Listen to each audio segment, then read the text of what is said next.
প্রলোভন দেখিয়ে বিয়ে না করা এবং আটকে রাখার অভিযোগে হেফাজতে ইসলামের বিলুপ্ত কমিটির যুগ্ম মহাসচিব মামুনুল হকের বিরুদ্ধে ধর্ষণের মামলা করেছেন জান্নাতারা ঝর্ণা। নারায়ণগঞ্জের সোনারগাঁও থানায় গিয়ে মামুনুল হকের বিরুদ্ধে নারী ও শিশু নির্যাতন দমন আইনে মামলাটি দায়ের করেন তিনি। অতিরিক্ত পুলিশ সুপার বিল্লাল হোসেন বিষয়টি নিশ্চিত করেছেন।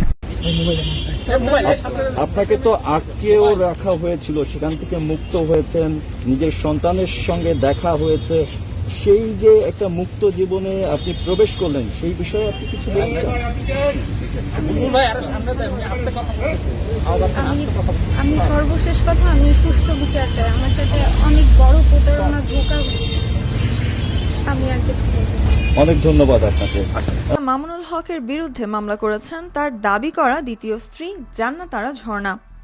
আজ শুক্রবার নারায়ণগঞ্জের সোনারগাঁ থানায় মামলাটি করেন তিনি। নারী ও শিশু নির্যাতন দমন আইনে বিয়ের প্রলোভন দেখিয়ে ধর্ষণের অভিযোগে মামলাটি দায়ের করা হয়েছে। মামলার নম্বর 30। নারায়ণগঞ্জের পুলিশ সুপার জায়েদুল আলম মামলার বিষয়টি নিশ্চিত করেছেন। মামুনুল হক দ্বিতীয় স্ত্রী দাবি করলেও মামলায় জান্নাত নিজেকে মামুনুল হকের স্ত্রী বলেননি। তিনি বলেছেন, বিয়ের প্রলোভন ও অসহায়ত্বের সুযোগ নিয়ে মামুনুল হক আমার সঙ্গে সম্পর্ক করেছেন, কিন্তু বিয়ের কথা বললে মামুনুল করব বলে সময় ক্ষেপণ করতে থাকেন। 2018 সাল থেকে ঘোরাঘুরির কথা বলে মামুনুল বিভিন্ন হোটেল রিসোর্টে আমাকে নিয়ে যান। মামুনুলের সঙ্গে পরিচয় প্রসঙ্গে জান্নাত বলেন, 2005 সালে তার স্বামী মাওলানা শহীদুল ইসলামের মাধ্যমে মামুনুল হকের সঙ্গে পরিচয় হয়। স্বামীর বন্ধু হওয়ায় আমাদের বাড়িতে মামুনুলের অবাধ যাতায়াত ছিল।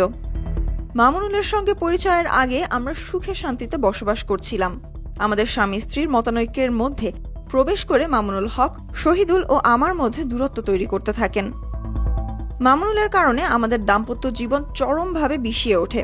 সাংসারিক এই টানাপোড়েনে এক পর্যায়ে মামুনুলের পরামর্শে বিবাহ বিচ্ছেদ হয়। অভিযোগে জান্নাত বলেন, বিচ্ছেদের পর তিনি সামাজিক, অর্থনৈতিক ও পারিবারিকভাবে অসহায় হয়ে পড়েন। এ সময় মামুনুল আমাকে খুলনা থেকে ঢাকায় আসার জন্য বলেন। আমি ঢাকায় চলে আসি। মামুনুল আমাকে তার অনুসারীদের বাসায় রাখেন। সেখানে নানাভাবে আমাকে প্রস্তাব দেন। এক পর্যায়ে পারিপার্শ্বিক অবস্থার কারণে তার প্রলোভনে পা দেই। এরপর তিনি উত্তর ধানমন্ডির নর্থ সার্কুলার রোডের একটি বাসায় আমাকে সাবলেট রাখেন। একটি বিউটি পার্লারে কাজের ব্যবস্থা করে দেন। ঢাকায় থাকার খরচ মামুনুলই দিচ্ছিলেন। জান্নাতারা ঝর্ণা অভিযোগে বলেন, 3 এপ্রিল সোনারগাঁয়ের রয়্যাল রিসোর্টে ঘোরাঘুরির কথা বলে মামুনুল হক নিয়ে যান। সেখানে অবস্থানকালে কিছু মানুষ আমাদের আটকে ফেলে। পরে মামুনুল হকের অনুসারীরা রিসোর্টে হামলা করে আমাদের নিয়ে যায়। আমি সর্বশেষ কথা, আমি সুষ্ঠু বিচার চাই। আমার সাথে অনেক বড় প্রতারণা, ধোঁকা হয়েছে। আমি আর কিছু বলবো না। অনেক ধন্যবাদ আপনাকে।